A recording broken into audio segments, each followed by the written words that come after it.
का हमारा अध्याय है बल तथा दाब। कक्षा 7 में आप सीख चुके हैं कि वस्तुएं गति कैसे करती हैं। आप बता सकते हैं कि हम कैसे निश्चित करते हैं कि कोई वस्तु दूसरी वस्तु से अधिक तेजी से गतिशील है। किसी वस्तु द्वारा एकांक समय में चली गई दूरी क्या सूचित करती है। आप यह भी जानते हैं कि जमीन पर लुढ़कती हुई गेंद जैसी कोई गतिशील वस्तु धीमी हो जाती है। कभी कभी यह अपनी ही गति की दिशा भी बदल सकती है। यह भी संभव है कि गेंद धीमी हो जाए तथा अपनी दिशा भी।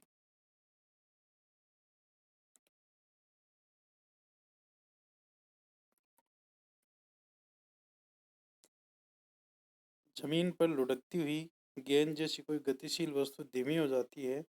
कभी कभी यह गति भी दिशा भी बदल सकती है। यह भी संभव है कि गेंद धीमी हो जाए तथा अपनी दिशा भी बदल ले। क्या आपने कभी सोचा है कि गतिशील वस्तु धीमी या तेज कैसे हो जाती है अथवा अपनी गति की दिशा कैसे बदल लेती है। आइए अपने प्रतिदिन के कुछ अनुभवों को स्मरण करें। किसी फुटबॉल को गतिशील करने के लिए क्या करते हैं। किसी गतिशील गेंद को और अधिक तेजी से चलाने के लिए आप क्या करते हैं। एक गोली या गोल रक्षक गेंद को किस प्रकार रोकता है। हॉकी का खिलाड़ी हॉकी से प्रहार करके किसी गतिशील गेंद की दिशा बदल ले देता है। क्षेत्र रक्षक बल्लेबाज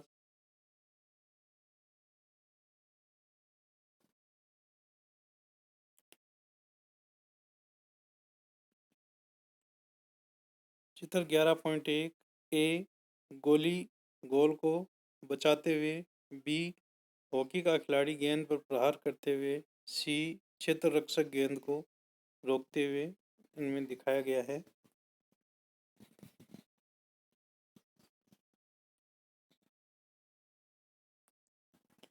द्वारा हिट की गई गेंद को रोकते हैं। चित्र 11.1 इन सभी स्थितियों में गेंद की गति को तेज या धीमा कर दिया जाता है अथवा इसकी गति की दिशा को बदल दिया जाता है।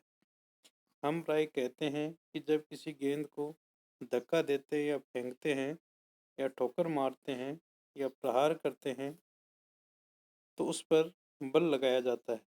बल क्या है, जिन वस्तुओं पर यह लगाया जाता है उन पर यह क्या प्रभाव डालता है। इस अध्याय में हम ऐसे ही प्रश्नों के उत्तर खोजेंगे।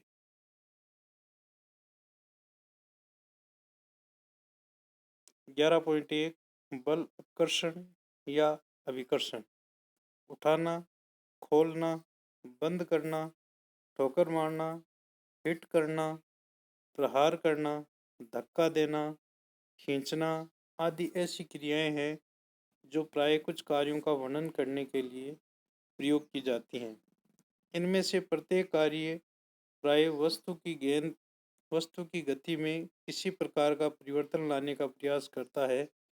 क्या इन शब्दों की जगह एक या अधिक अन्य शब्दों का प्रयोग कर सकते हैं। आइए ज्ञात करें।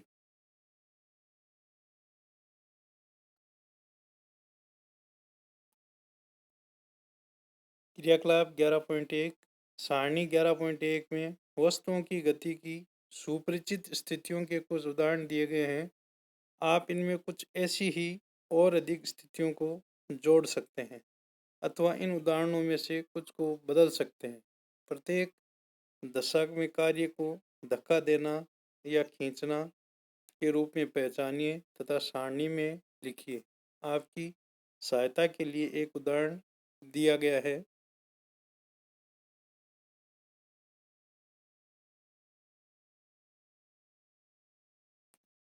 यहाँ पर सारणी 11.1 कुछ कार्यों को अपकर्षण तथा अभिकर्षण के रूप में पहचानना। क्रम संख्या, स्थिति का वर्णन, कार्य, धक्का देना, चयन करना, खींचना, ठोकर मारना, उठाना, झुकाना, उड़ाना, फेंकना, बंद करना, प्रहार करना या ऊपर उठाना। ये सभी कार्य हैं। कार्य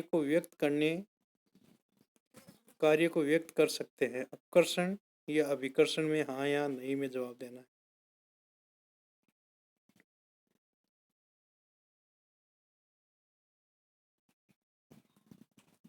जैसे पहला है, मेज पर रखी पुस्तक को गतिशील बनाना, तो इसको धक्का देना, खींचना और उठाना।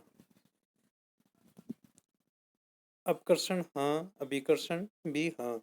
दूसरा है, दरवाजे को खोलना या बंद करना, तो इनमें से ये लिखना है इसमें क्या क्या ये कार्य किया जाता है और अपकर्षण या अभिकर्षण के बारे में लिखना है। इसी तरह से कुएं से पानी की बाल्टी को खींचना, इसके बारे में यहाँ पर हमें लिखना है। फुटबॉल के खिलाड़ी का पेनल्टी किक लेना, ये भी हमें यहाँ पर लिखना है। कार्य और कार्य को व्यक्त कर किस तरह से कर सकते हैं, ये हमें इस तरह से इस सारणी को बढ़ना है। 6 में है, लदी हुई बैलगाड़ी को किस तरह से चलाया जाता है, वो लिखना है। किसी मेज की दराज को खोलना, उसको किस तरह से हम व्यक्त करते हैं, इस तरह से इस सारणी को व्यक्त करना है। क्या आपने ध्यान दिया कि इनमें से प्रत्येक कार्य को अभिकर्षण या खींचना या अपकर्षण या धक्का देना अथवा दोनों के रूप में व्यक्त किया जा सकता है? क्या हम इनमें से ये निष्कर्ष निकाल सकते हैं कि किसी वस्तु की गति में लाने के लिए उसे धक्का देना या आकर्षित करना या खींचना या अभिकर्षित करना पड़ता है? विज्ञान में किसी वस्तु पर लगने वाले धक्के या अभिकर्षण या खिंचाव अपकर्षण को बल कहते हैं।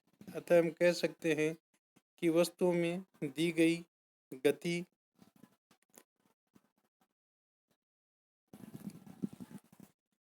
बल के कारण होती है। वस्तु पर बल कब लगता है, आइए ज्ञात करें। मैंने कक्षा 6 में पढ़ा है कि चुंबक एक लोहे के टुकड़े को अपनी ओर आकर्षित करता है। क्या आकर्षण भी एक खिंचाव या अभिकर्षण है? किसी चुंबक के दो समान ध्रुवों के बीच प्रतिकर्षण के बारे में क्या आप सोचते हैं? यह खिंचाव अभिकर्षण है या धक्का अपकर्षण?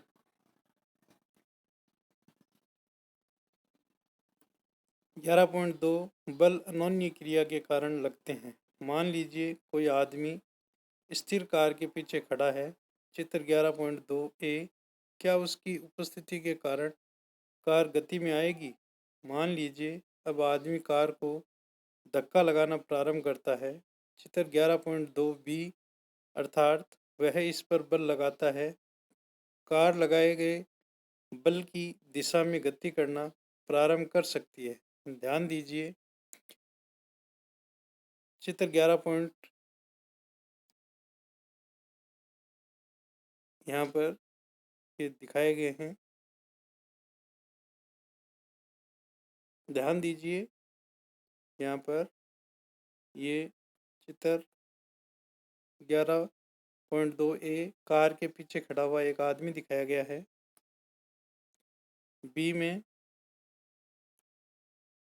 चित्र 11.2 बी, एक आदमी द्वारा कार को धक्का लगाते हुए दिखाया गया है कि कार को गति के लिए आदमी को इसे धक्का लगाते रहना होगा।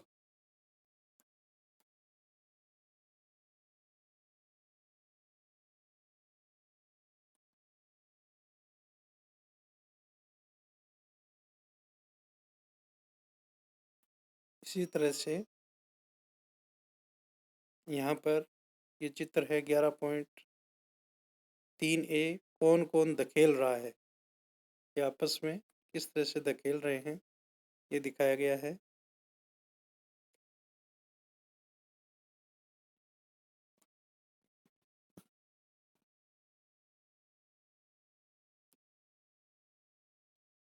चित्र 11.3 तीन स्थितियां दर्शाता है जिनसे संभवतः आप परिचित होंगे। क्या आप बता सकते हैं कि इन स्थितियों में कौन खींच रहा है और कौन धक्का दे रहा है? चित्र 11.3 ए दोनों लड़कियां एक दूसरे को धक्का देती हुई प्रतीत होती हैं, जबकि चित्र 11.3 बी में, यहाँ पर चित्र 11.3 बी में कौन कौन खींच रहा है ये चित्र दिखाया गया है।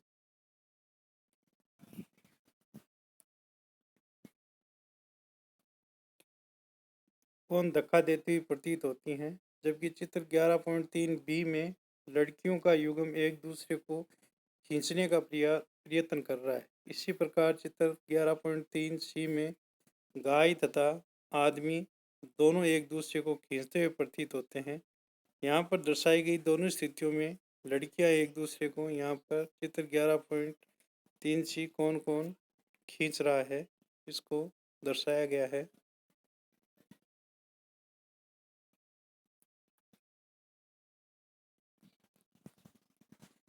लड़कियां एक दूसरे पर बल लगा रही हैं। क्या यह बात आदमी तथा गाय पर भी लागू होती है? इन उदाहरणों से हम निष्कर्ष निकाल सकते हैं कि बल लगने के लिए कम से कम दो वस्तुओं में अन्योन्य क्रिया होनी चाहिए आवश्यक है। इस प्रकार दो वस्तुओं के बीच अन्योन्य क्रिया के कारण उनके बीच बल लगता है।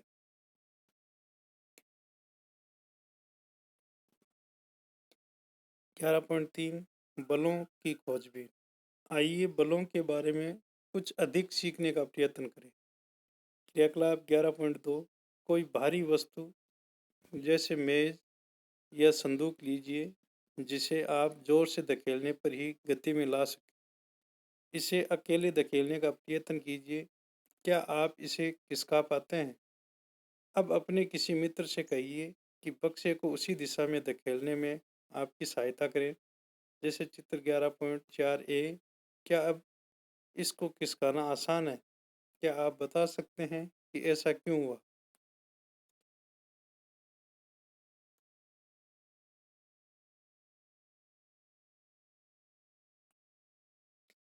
अब उसी वस्तु को फिर से धकेलिए, लेकिन इस बार अपने मित्र से कहिए कि वह इसे विपरीत दिशा से धकेले जैसे चित्र 11.4 बी। क्या वस्तु गतिमान होती है? यदि यह गति में आती है तो इसकी गति की दिशा को नोट कीजिए। क्या आप अनुमान लगा सकते हैं कि आप में से कौन अधिक बल लगा रहा है?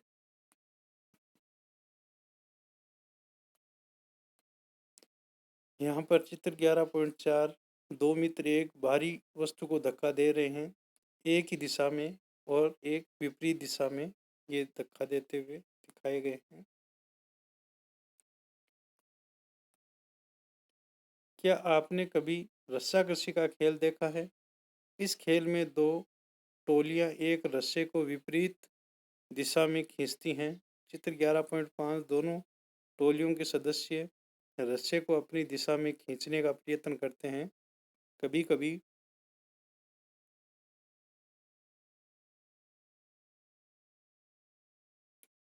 चित्र 11.5 यदि दोनों टोलियां रस्से को समान बल से खींचती हैं तो रस्सा खिसकता नहीं है।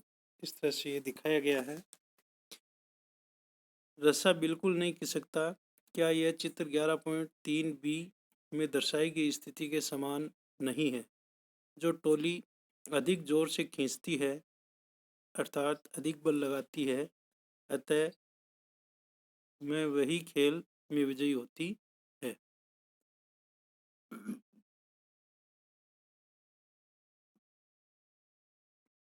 ये उदाहरण बल के बारे में क्या सुझाते हैं? किसी वस्तु पर एक ही दिशा में लगाए गए बल जुड़ जाते हैं। अब स्मरण कीजिए कि क्रियाकलाप 11.2 में जब आप तथा आपके मित्र ने भारी संदूक को एक ही दिशा में धकेला था तो क्या हुआ था? यदि किसी वस्तु पर दो बल विपरीत दिशा में कार्य करते हैं तो इस पर लगने वाला कुल नेट बल दोनों बलों के अंतर के बराबर होता है। क्रियाकलाप 11.2 में अब आप दोनों भारी संदूक को विपरीत दिशा में धकेल रहे थे तो आपने क्या देखा था? स्मरण कीजिए कि रस्साकशी के खेल में जब दोनों टोलियां रस्से पर बराबर बल लगाकर खींचती हैं तो रस्सा किस दिशा में नहीं जाता।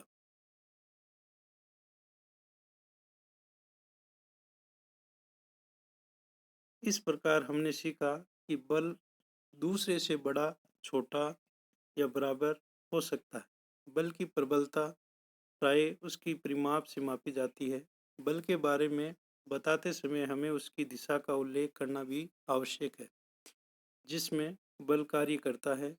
यह भी याद रखिए, यदि लगाए गए बल की दिशा या परिणाम में परिवर्तन हो जाए तो इसका प्रभाव भी बदल जाता है। क्या इसका अर्थ यह है कि यदि किसी वस्तु पर विपरीत दिशाओं में लगने वाले बल बराबर हैं तो उस पर लगने वाला नेट बल शून्य होता है?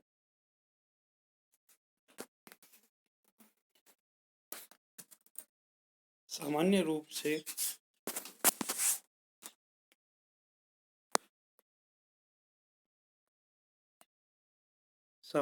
से किसी वस्तु पर एक से अधिक बल लगे हो सकते हैं, तथापि वस्तु पर इनका प्रभाव नेट बल के कारण ही होता है।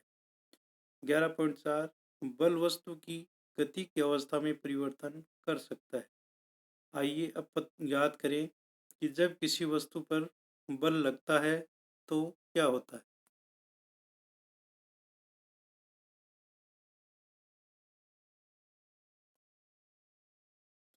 क्रियाकलाप 11.3 रबड़ की एक गेंद लीजिए तथा इसे किसी समतल सतह, किसी मेज पर या कंक्रीट के फर्श पर रखिए।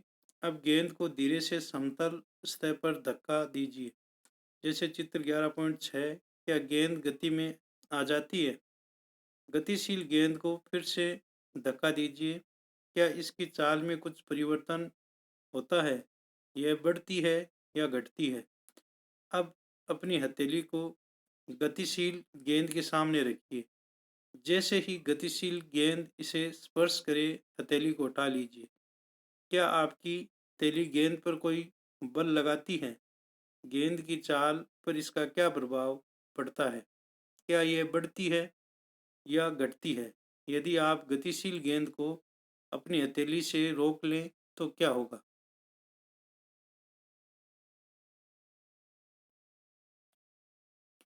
चित्र 11.6 विराम अवस्था में गेंद पर बल लगाने पर वह गतिशील हो जाती है। इस तरह से ये दिखाया गया है।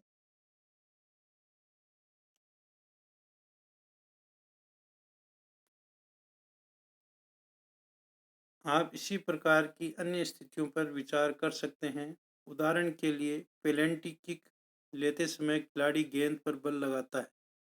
किक लगने से पहले गेंद विराम अवस्था में थी, अतः इसकी चाल शून्य थी। लगाए गए बल ने गेंद को गोल की ओर गति प्रदान की। मान लीजिए गोली गोल बचाने के लिए गेंद पर झपटता है या उछलता है। इस क्रिया द्वारा गोली गतिशील गेंद पर बल लगाने का प्रयत्न करता है। उसके द्वारा लगाया गया बल गेंद को रोक सकता है या विक्षेपित कर सकता है और गोल होने से बचा सकता है। यदि गोली गेंद का रोकने में सफल हो जाता है तो इसकी चाल शून्य हो जाती है।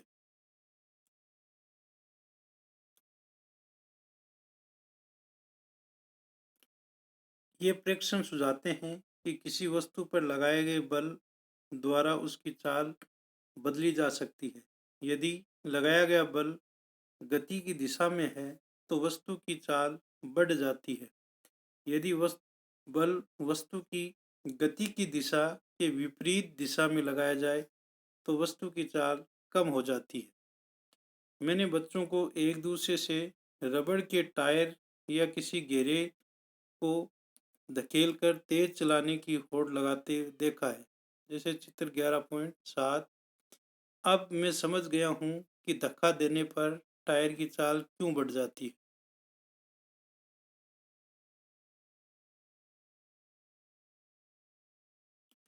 चित्र 11.7 टायर को तेज गति से चलाने के लिए इसे धक्का लगाना होता है। ये दिखाया गया है।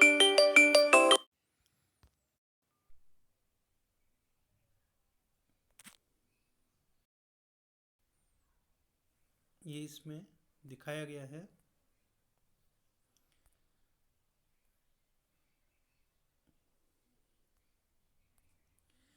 पहली ये जानने के लिए उत्सुक है कि क्या बल लगाने से केवल वस्तु की चाल ही परिवर्तित होती है। आइए ज्ञात करें। क्रियाकलाप 11.4। एक गेंद लीजिए तथा इसे क्रियाकलाप 11.3 की भांति ही किसी समतल सतह पर रखिए। गेंद को धक्का देकर चलाइए। चित्र 11.8 ए। अब चित्र 11.8 बी में दर्शाए अनुसार इसके रास्ते में एक पैमाना रखिए। ऐसा करने से आप गतिशील गेंद पर एक बल लगाएंगे। क्या पैमाने से टकराने के पश्चात गेंद उसी दिशा में गति करती रहती है। इस क्रियाकलाप को दोहराइए तथा प्रत्येक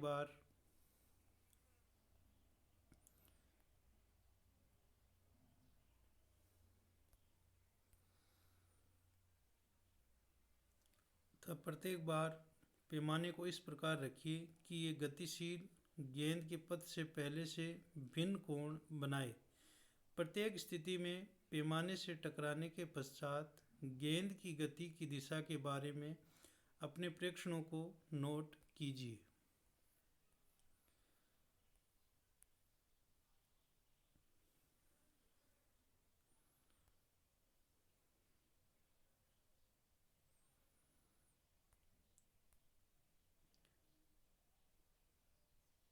चित्र 11.8 ए। किसी समतल सतह पर गेंद को धक्का देकर गतिशील करना।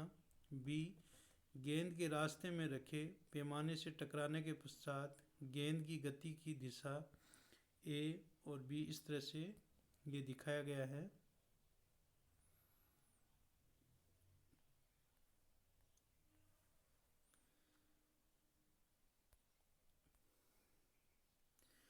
अब कुछ और उदाहरणों पर विचार करते हैं।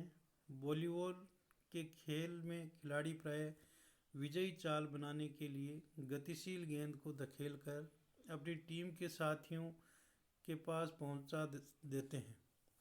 कभी कभी जोर से प्रहार करके गेंद को मैदान के दूसरी ओर पहुंचा दिया जाता है। क्रिकेट में बल्लेबाज बल्ले से गेंद पर बल लगाकर अपना शॉट खेलते हैं। क्या इन स्थितियों में गेंद की गति की दिशा में कोई परिवर्तन होता है। इन सभी उदाहरणों में बल लगने के कारण गतिशील गेंद की चाल तथा दिशा बदल जाती है। क्या आप इस प्रकार के कुछ और उदाहरण प्रस्तुत कर सकते हैं।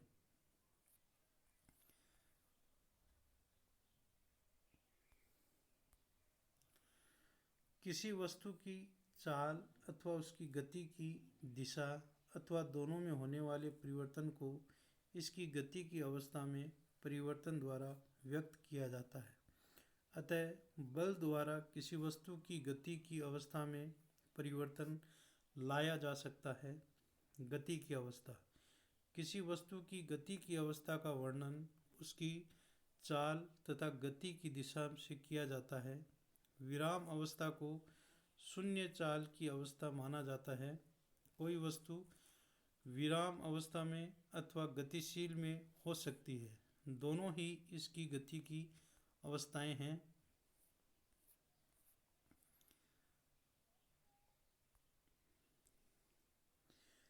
क्या इसका यह अर्थ है कि बल लगाने पर सदैव ही किसी वस्तु की गति की अवस्था में परिवर्तन होगा।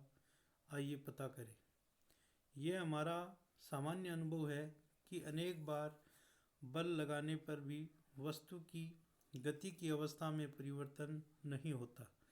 उदाहरण के लिए एक भारी संदूक को आपके द्वारा अधिकतम बल लगाए जाने पर भी गति न करे। इसी प्रकार यदि आप किसी दीवार को धकेलने का प्रयास करें तो उस पर आपको बल का कोई प्रभाव दिखाई नहीं देगा।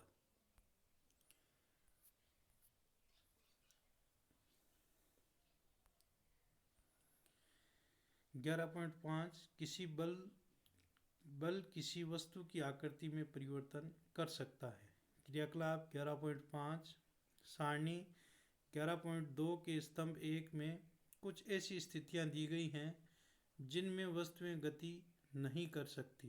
सारणी के स्तंभ 2 में वे विधियां सुझाई गई हैं जिसमें प्रत्येक वस्तु पर बल लगाया जा सकता है, जबकि स्तंभ 3 इन क्रियाओं का चित्र दर्शाता है। जितनी स्थितियों में संभव हो बल का प्रभाव देखने का प्रयत्न कीजिए। आप अपने पर्यावरण में उपलब्ध सामग्री का उपयोग करके इसी प्रकार की कुछ अन्य स्थितियों को भी यहाँ पर जोड़ सकते हैं।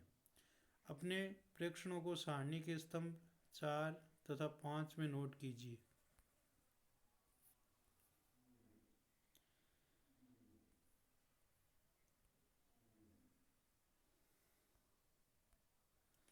यहाँ पर सारणी 11.2 वस्तुओं पर बल के प्रभाव का अध्ययन करना। यहाँ पर स्थिति का वर्णन, बल कैसे लगाएं, यहाँ पर चित्र है। यहाँ पर बल का प्रभाव, गति की अवस्था में परिवर्तन हाँ या नहीं, आकृति में परिवर्तन हाँ या नहीं। एक प्लेट में गूंथा हुआ आटा, बल कैसे लगाएं, हाथ से नीचे की ओर दबाने पर, ये इसका चित्र है। अब हमें इसका बल का प्रभाव गति की अवस्था में हाँ या नहीं में इसका आंसर देना है। आकृति में क्या परिवर्तन हुआ वो बताना है। साइकिल की गद्दी में लगी कमानी, गद्दी पर बैठकर इस तरह से ये चित्र दिखाया गया है। यहाँ पर हाँ नहीं का इस पर बल का क्या प्रभाव पड़ता है वो हमें यहाँ पर लिखना है। इसी तरह से एक हुक या दीवार में लगी कील से लटका रबड़ का छल्ला एक भार लटकाकर या इसके स्वतंत्र सिरे को खींचकर, इस तरह से इसमें हाँ नहीं का ये चित्र लगाना है। 2 ईंटों पर रखा प्लास्टिक या धातु का पैमाना, स्केल के बीचों बीच एक भार रखकर, इस तरह से ये दर्शाया गया है। यहाँ पर हाँ नहीं बल का प्रभाव को दर्शाना है।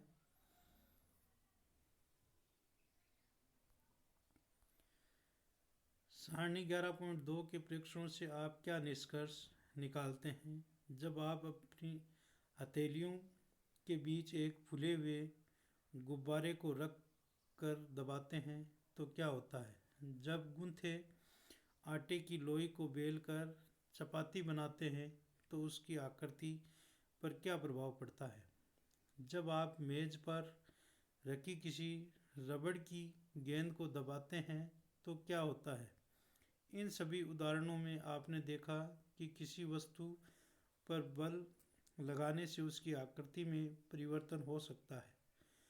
उपरोक्त सभी क्रियाकलाप कर लेने के पश्चात अब आप समझ गए होंगे कि बल किसी वस्तु को विराम अवस्था से गति में ला सकता है। दूसरा, गतिशील वस्तु की चाल में परिवर्तन कर सकता है।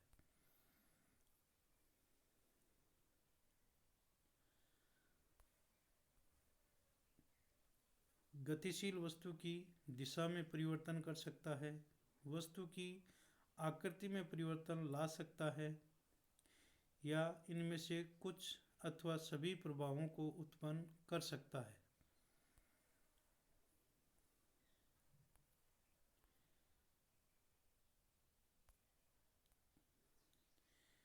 यह स्मरण रखना आवश्यक है कि यद्यपि बल इनमें से एक या अधिक प्रभावों को उत्पन्न कर सकता है, तथापि इनमें से कोई भी प्रभाव बगैर बल लगाए उत्पन्न नहीं हो सकता।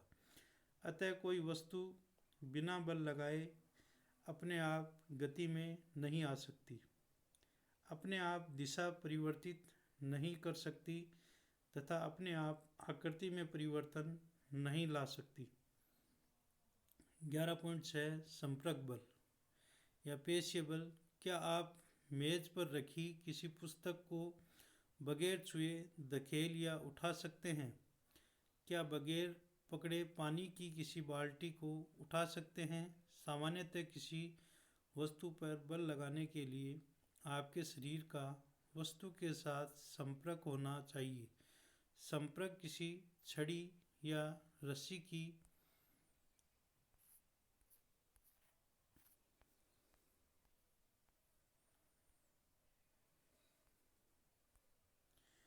सहायता से भी हो सकता है। जब हम किसी वस्तु जैसे अपने विद्यालय के बस्ते को धकेलते हैं या पानी की बाल्टी को उठाते हैं तो बल कहाँ से आता है?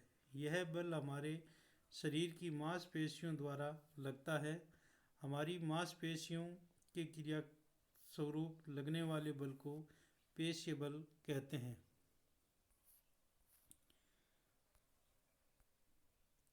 पेशीय बल ही हमें अपने सभी क्रियाकलाप करने योग्य बनाता है। इन क्रियाकलापों में शरीर की गति तथा मुड़ना भी सम्मिलित है। कक्षा 7 में आपने पढ़ा है कि पाचन प्रक्रिया में भोजन आहार नाल में आगे की ओर धकेला जाता है। क्या इस प्रक्रिया को पेशीय बल करता है? आप यह भी जानते हैं कि श्वसन प्रक्रिया में वायु अंदर लेते तथा बाहर निकालते समय फेफड़े फैलते और सिकुड़ते हैं। श्वसन प्रक्रिया को संभव बनाने के लिए ये पेशियाँ कहाँ स्थित हैं? हमारे शरीर में पेशियों द्वारा बल लगाने के क्या कुछ और उदाहरण आप बतला सकते हैं? पशु भी अपने शारीरिक क्रियाकलापों तथा अन्य कार्यों को करने के लिए पेशीय बल का उपयोग करते हैं। जैसे बैल, घोड़े, गधे, ऊंट जैसे पशु हमारे लिए विभिन्न कार्य करने के लिए उपयोग में लिए जाते हैं। इन कार्यों को करने के लिए पेशीय बल का उपयोग करते हैं, जैसे चित्र 11.9 में दिखाया गया है।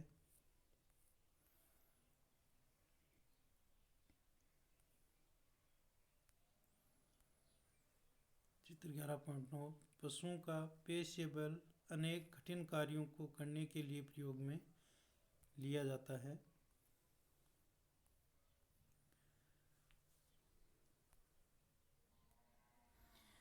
क्योंकि पेशीय बल तभी लगाया जा सकता है जब पेशियां किसी वस्तु के संपर्क में हो, इसलिए इसे संपर्क बल भी कहते हैं। क्या अन्य प्रकार के संपर्क बल भी हैं? आइए पता करें। घर्षण। अपने कुछ अनुभवों को स्मरण कीजिए। फर्श पर लुढ़कने वाली गेंद धीरे धीरे धीमी हो जाती है और अंत में रुक जाती है। साइकिल चलाते समय जब हम पेडल चलाना बंद कर देते हैं तो ये धीरे धीरे धीमी होती है और अंत में रुक जाती है। किसी कार या स्कूटर के इंजन को बंद कर देने पर वह भी कुछ समय बाद रुक जाता है। इसी प्रकार नाव भी खेना बंद कर देने पर कुछ दूर चलकर रुक जाती है। क्या आप इस प्रकार के कुछ अन्य अनुभवों को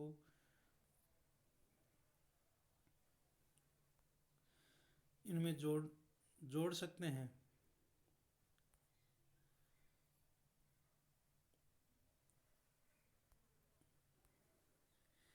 इन सभी स्थितियों में वस्तु में कोई बल लगता प्रतीत नहीं होता, फिर भी इनकी चाल धीरे धीरे कम होती जाती है और अंत में ये विराम अवस्था में आ जाती है। इनकी गति की अवस्था में परिवर्तन किस कारण होता है? क्या इन पर कोई बल लग रहा होता है? क्या आप अनुमान लगा सकते हैं कि प्रत्येक दशा में बल किस दिशा में लग रहा होगा?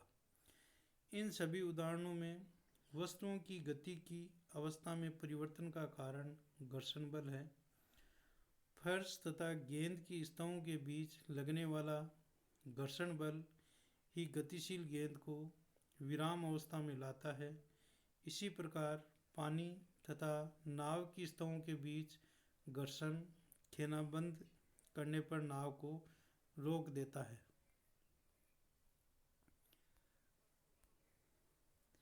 घर्षण बल सभी गतिशील वस्तुओं पर लगता है और इसकी दिशा सदैव गति की दिशा के विपरीत होती है, क्योंकि घर्षण बल दो स्तंभों के बीच संपर्क के कारण उत्पन्न होता है। इसलिए यह भी संपर्क बल का एक उदाहरण है। इस बल के बारे में आप अधिक जानकारी अध्याय 12 में प्राप्त करेंगे।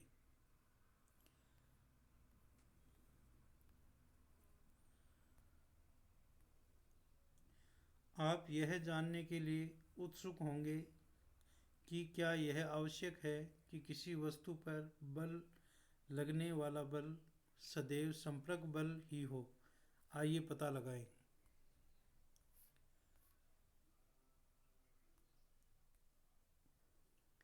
11.7 असंपर्क बल चुंबकीय बल। क्रियाकलाप 11.6 छड़ चुंबकों का एक युग्म लीजिए।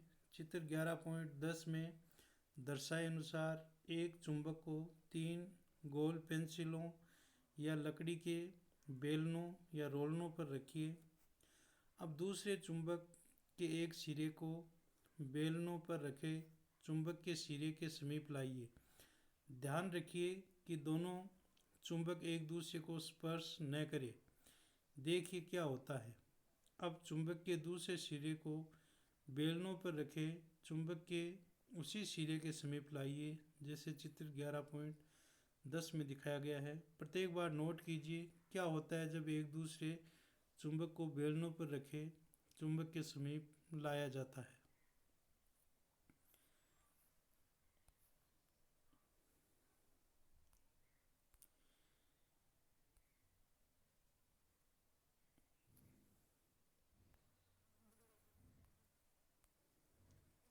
चित्र 11.10 दो चुंबकों के बीच आकर्षण तथा प्रतिकर्षण का प्रेक्षण करना इस तरह से ये दिखाया गया है।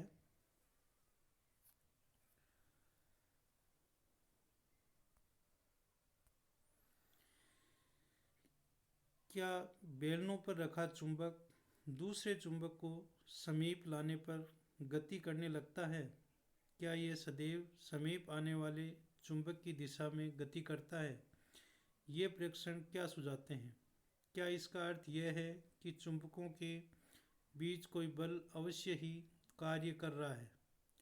कक्षा 6 में आप सीख चुके हैं कि दो चुंबकों के समान ध्रुव एक दूसरे को प्रतिकर्षित करते हैं तथा असमान ध्रुव एक दूसरे को आकर्षित करते हैं। दो वस्तुओं के बीच आकर्षण अथवा प्रतिकर्षण को भी खींचने या धक्का देने के लिए रूप में देखा जा सकता है। क्या चुंबकों के बीच लगने वाले बल को देखने के लिए आपको इन्हें संपर्क में लाना पड़ता है? एक चुंबक दूसरे चुंबक पर बगैर संपर्क में आए ही बल लगा सकता है। चुंबक द्वारा लगाया गया बल असंपर्क बल का एक उदाहरण है।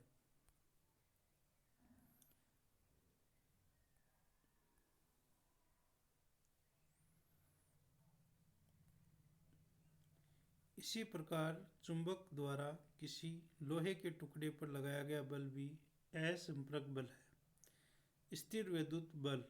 क्रियाकलाप 11.7 प्लास्टिक का एक स्ट्रॉ लीजिए और इसको लगभग 2 बराबर भागों में काट लीजिए।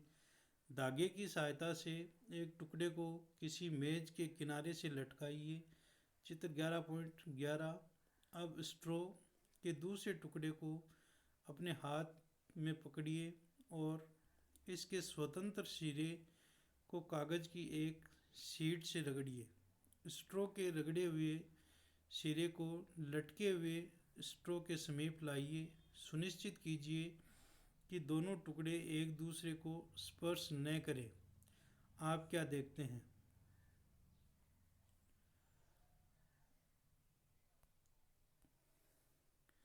अब लटके हुए स्ट्रॉ के स्वतंत्र सिरे को कागज की शीट से रगड़िए। फिर से दो दूसरे स्ट्रॉ के टुकड़े को जिस पहले ही कागज की शीट से रगड़ा जा चुका है लटके हुए स्ट्रॉ के स्वतंत्र सिरे के समीप लाइए। अब आप क्या देखते हैं?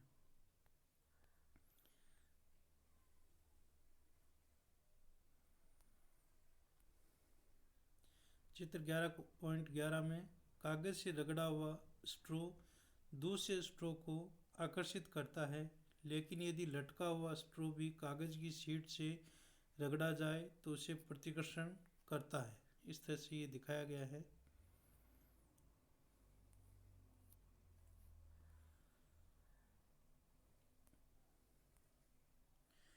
कागज की शीट से रगड़ा जाने पर स्ट्रो स्थिर वैद्युत आवेश उपार्जित कर लेता है। ऐसा स्ट्रो आवेशित वस्तु का एक उदाहरण है। एक आवेशित वस्तु द्वारा किसी दूसरी आवेशित अथवा अनावेशित वस्तु पर लगाया गया बल स्थिर वैद्युत बल कहलाता है। वस्तुओं के संपर्क में न होने पर भी यह बल कार्य करता है। इसलिए स्थिर वैद्युत बल असंपर्क बल का एक अन्य उदाहरण है। आप अध्याय 15 में विद्युत आवेशों के बारे में विस्तार से अध्ययन करेंगे।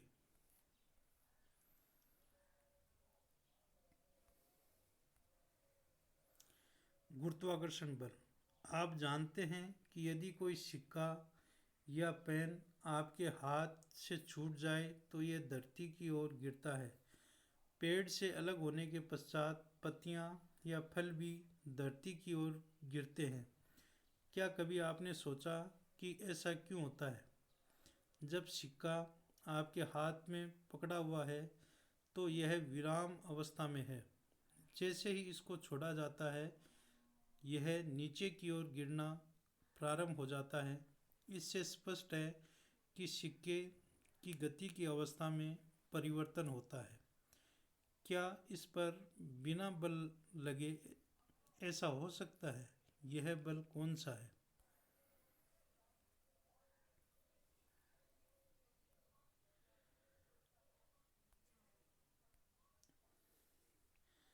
वस्तुएं पृथ्वी की ओर इसलिए गिरती हैं क्योंकि यह उन्हें अपनी ओर आकर्षित करती है। इस बल को गुरुत्व बल या केवल गुरुत्व कहते हैं। यह एक आकर्षण बल है। गुरुत्व बल प्रत्येक वस्तु पर लगता है। गुरुत्व बल हम सभी पर हर समय बगैर हमारी जानकारी के लगता रहता है। जैसे ही हम कोई नल खोलते हैं पानी धरती की ओर बहने लगता है। गुरुत्व बल के कारण ही नदियों में पानी नीचे की ओर बहता है। गुरुत्व केवल पृथ्वी का ही गुण नहीं है। वास्तव में विश्व में सभी वस्तुएं चाहे वे छोटी हों या बड़ी हों एक दूसरे के ऊपर बल लगाती हैं। वह गुरुत्वाकर्षण बल कहलाता है।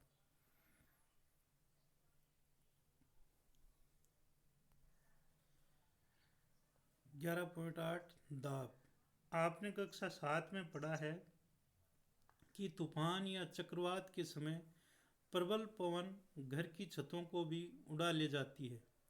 आपने यह भी सीखा है कि पवन तथा चक्रवात वायुदाब के अंतर के कारण बनते हैं। क्या दाब तथा बल में कोई संबंध है? आइए पता लगाएं।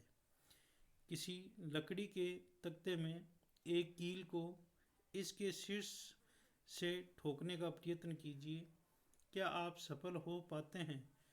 अब कील को नुकीले सिरे से ठोकने का प्रयत्न कीजिए। चित्र 11.12। क्या आप इस बार ठोक पाते हैं?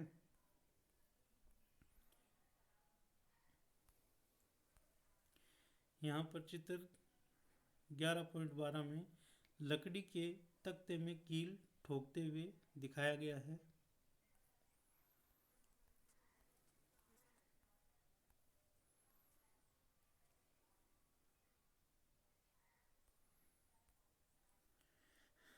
सब्जियों को किसी कुंठित चाकू तथा उसके बाद एक तीखे चाकू से काटने का प्रयास कीजिए। किस में आसानी है? क्या आपको ऐसा लगता है कि जिस क्षेत्रफल पर बल लगाया जाता है उदाहरण के लिए कील के नुकीले सिरे पर वह इन कार्यों को आसान बनाने में एक भूमिका निभाता है? किसी पृष्ठ के प्रति एकांक क्षेत्रफल पर लगने वाले बल को दाब कहते हैं। दाब दाब बराबर बल बटे क्षेत्रफल जिस पर वह लगता है। ये इसका फॉर्मूला है। दाब का।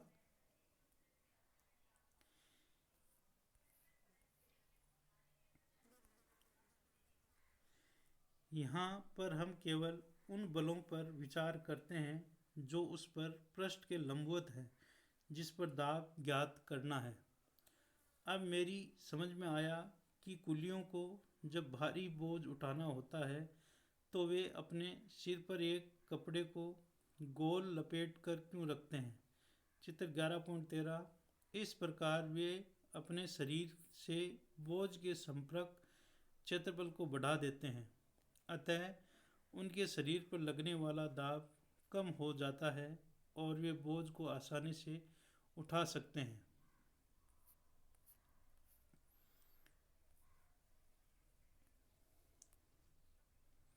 चित्र 11.13 भारी बोझ को ले जाते हुए कुली को दिखाया गया है।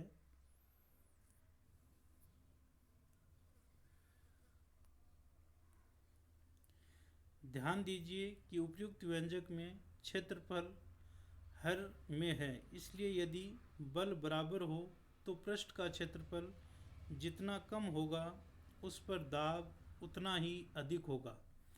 कील के नुकीले सिरे का क्षेत्रफल उसके शीर्ष की अपेक्षा बहुत कम है, इसलिए वही बल कील के नुकीले सिरे की लकड़ी के तख्ते को ठोकने के लिए पर्याप्त दाब उत्पन्न कर देता है। क्या अब आप बता सकते हैं कि कंधे पर लटकाने वाले थैलों में चौड़ी पट्टी क्यों लगाई जाती है? इन थैलों में बारीक पट्टी क्यों नहीं लगाई जाती और काटने तथा सुराख करने वाले औजारों के किनारे सदैव तीक्ष्ण क्यों होते हैं?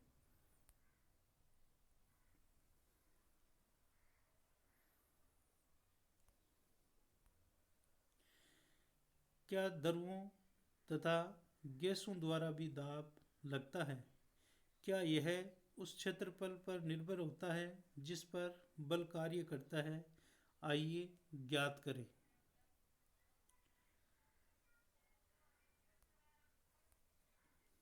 11.9 दरुओं तथा गैसों द्वारा लगाया गया दाब। क्रियाकलाप 11.8 पारदर्शी कांच की एक नली अथवा प्लास्टिक का पाइप लीजिए। पाइप या नली की लंबाई लगभग 25 सेंटीमीटर तथा इसका व्यास 5 5 7.5 सेंटीमीटर होना चाहिए। एक अच्छी पतली रबड़ की शीट भी लीजिए। आप गुब्बारे की रबड़ का प्रयोग कर सकते हैं। पाइप के एक सिरे पर रबड़ की शीट को तान कर बांध दीजिए। पाइप को ऊर्ध्वाधर स्थिति में रखते हुए बीच में से पकड़िए। चित्र 11.14 अपने किसी मित्र से पाइप में कुछ पानी उड़ेलने के लिए कहिए। क्या रबड़ की शीट बाहर की ओर फूल जाती है? पाइप में पानी के स्तंभ की ऊंचाई भी नोट कीजिए। पाइप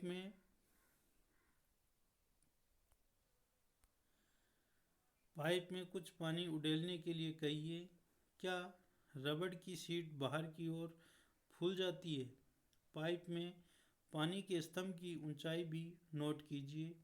पाइप में कुछ पानी और उड़ेलिए। रबड़ शीट के फुलाव और पाइप में पानी के स्तंभ की ऊंचाई को पुनः नोट कीजिए। इस प्रक्रिया को कुछ बार दोहराइए। क्या आप रबड़ शीट के फुलाव तथा पाइप में पानी के स्तंभ की ऊंचाई में कुछ संबंध देख पाते हैं?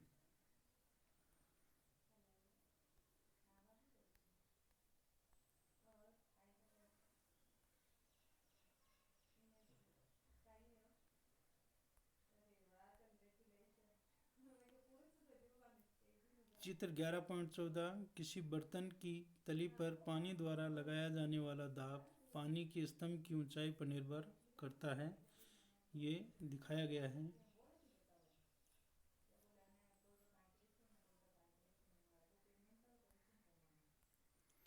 क्रियाकलाप 11.9 प्लास्टिक की एक बोतल लीजिए।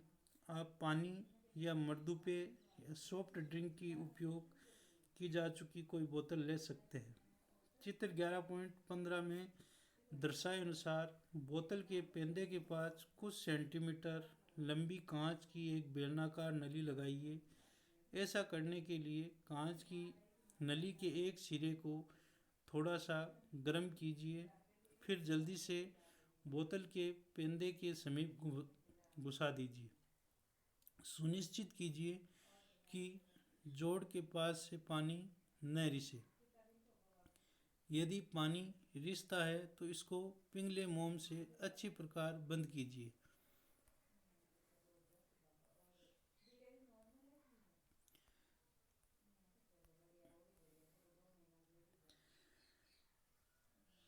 एक सिरे को थोड़ा सा गर्म कीजिए और फिर जल्दी से बोतल के पेंदे के समीप घुसा दीजिए। सुनिश्चित कीजिए कि जोड़ के पास से पानी न रिसे।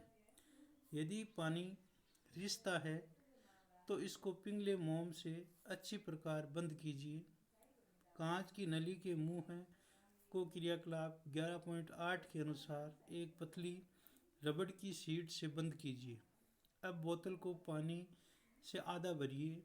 आप क्या देखते हैं? इस बार कांच की नली के मुंह पर लगाई गई रबड़ की शीट क्यों फूल जाती है?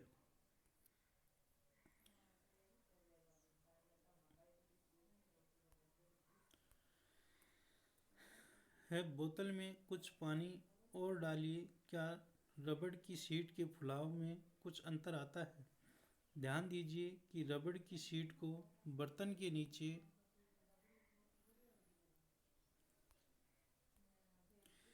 चित्र 11.15 द्रव बर्तन की दीवारों पर दाब डालता है, ये दिखाया गया है इसमें।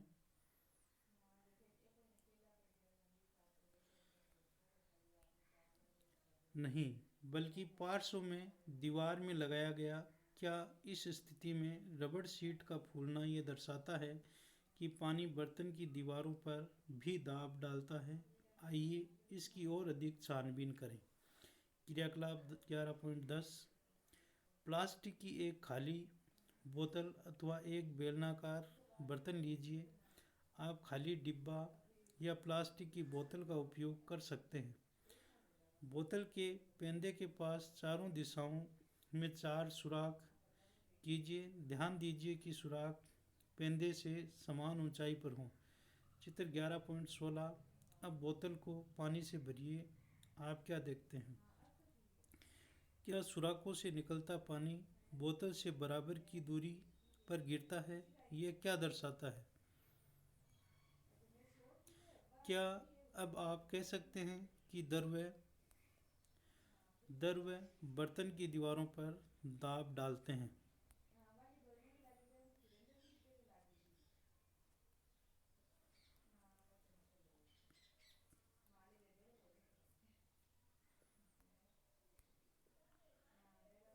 चित्र 11.16 द्रव बर्तन की दीवारों पर समान गहराई पर समान दाब डालता है। इस तरह से ये दिखाया गया है।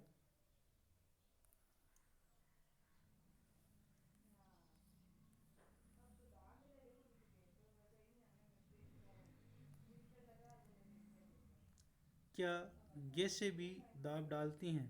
क्या वे भी सभी जिस बर्तन में रखी जाती हैं उसकी दीवारों पर दाब डालती हैं? आइए ज्ञात करें। जब आप किसी गुब्बारे को फुलाते हैं तो उसके मुंह को क्यों बंद करना पड़ता है? यदि किसी फुलाए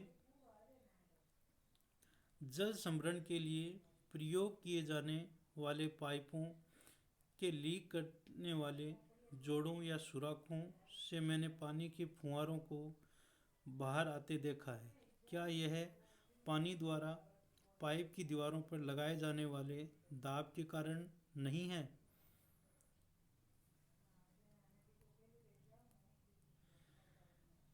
वे गुब्बारे के मुंह को खोल दें तो क्या होता है? मान लीजिए आपके पास एक ऐसा गुब्बारा है जिसमें सुराख है। क्या आप इसे फुला पाएंगे? यदि नहीं तो क्यों? क्या हम कह सकते हैं कि वायु प्रत्येक दिशा में दाब लगाती है?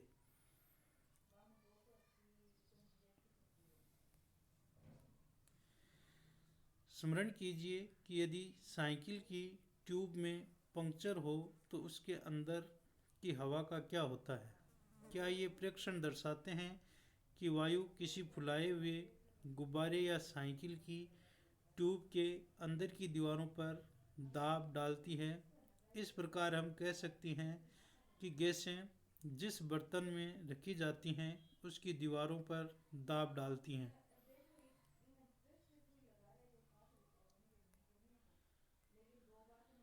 11.10 वायुमंडलीय दाब। हम जानते हैं कि हमारे चारों ओर वायु है। वायु के इस आवरण को वायुमंडल कहते हैं। वायुमंडलीय वायु पृथ्वी के तल से कई किलोमीटर ऊपर तक फैली हुई है। इस वायु द्वारा लगाए गए दाब को वायुमंडलीय दाब कहते हैं। हम जानते हैं कि प्रति एकांक क्षेत्रफल पर लगने वाले बल को दाब कहते हैं। यदि हम एक इकाई क्षेत्रफल की कल्पना करें और इसके ऊपर वायु से भरा एक लंबा बेलन खड़ा हुआ माने, तब इस बेलन में वायु पर लगने वाला गुरुत्व बल वायुमंडलीय दाब के बराबर होता है, जिसे चित्र 11.17 में दिखाया गया है।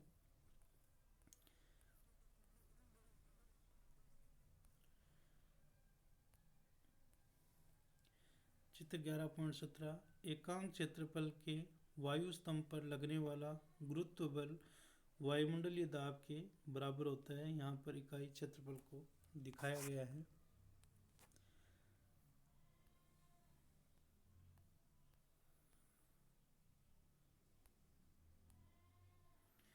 लेकिन वायुमंडलीय दाब कितना है, आइए इसके परिणाम के बारे में विचार करें। क्रियाकलाप 11.11 एक अच्छी रबड़ का एक चूसक लीजिए। अब रबड़ के एक छोटे प्याले की भांति दिखाई देता है, जैसे चित्र 11.18। इसको किसी समतल चिकने पृष्ठ पर जोर से दबाइए। क्या यह पृष्ठ से चिपक जाता है? इसको खींचकर पृष्ठ से उठाने का प्रयत्न कीजिए। क्या आप सफल हो पाते हैं?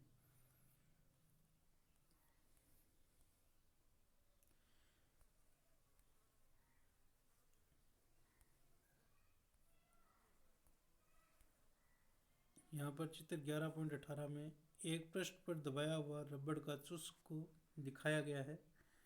ये इस तरह से ये दिखाया गया है।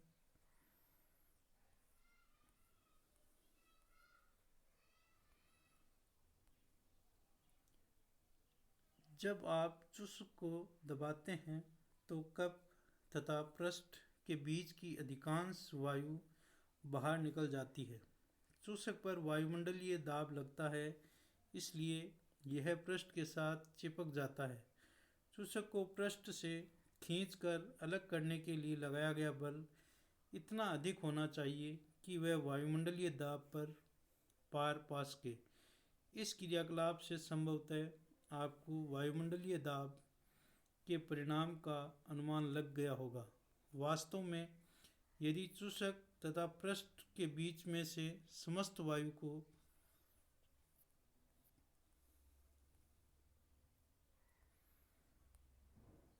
निकाल दिया जाए तो किसी भी मनुष्य के लिए चूसक पृष्ठ से खींचकर अलग करना संभव नहीं होगा।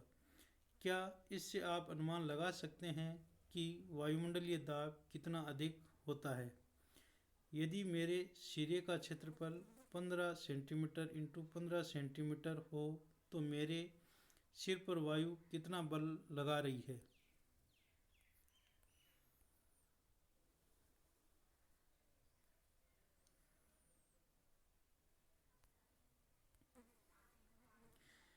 एक 15 सेंटीमीटर इंटू 15 सेंटीमीटर क्षेत्रफल तथा वायुमंडल की ऊंचाई के बराबर ऊंचाई के स्तंभ में वायु के कारण लगने वाला बल लगभग 225 केजी द्रव्यमान के किसी पिंड पर लगने वाले गुरुत्व बल यानी 2250 न्यूटन के बराबर होता है। चित्र 11.19 इस गुरुत्व बल के नीचे हम दबकर पिचक क्यों नहीं जाते? इसका कारण है कि हमारे शरीर के अंदर का दाब भी वायुमंडलीय दाब के बराबर है। और ये बाहर के दाब को संतुलित कर देता है।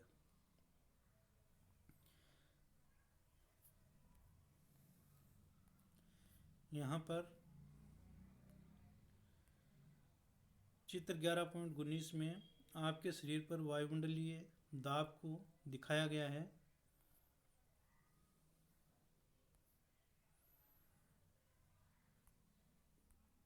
क्या आप जानते हैं 17वीं शताब्दी में जर्मनी के एक वैज्ञानिक ओटो वान गेरिक ने बर्तनों से वायु बाहर निकालने के लिए एक पंप का आविष्कार किया। इस पंप की सहायता से उन्होंने नाटकीय ढंग से वायुदाब के बल का प्रदर्शन किया। उन्होंने धातु के दो खोखले अर्धगोले लिए जिनमें से प्रत्येक का व्यास 51 सेंटीमीटर था। इन गोलों को एक साथ जोड़कर उनके बीच की वायु निकाल दी गई। अब प्रत्येक अर्धगोले पर 8-8 घोड़े विपरीत दिशा में खींचकर अलग करने के लिए लगाए। चित्र 11.20 वायु दाब पर का बल इतना अधिक था कि इतने घोड़े भी अर्धगोलों को अलग नहीं कर पाए। ये देखिए चित्र में दिखाया गया है। चित्र 11.20 अर्धगोलों को खींचते हुए घोड़ों को दिखाया गया है।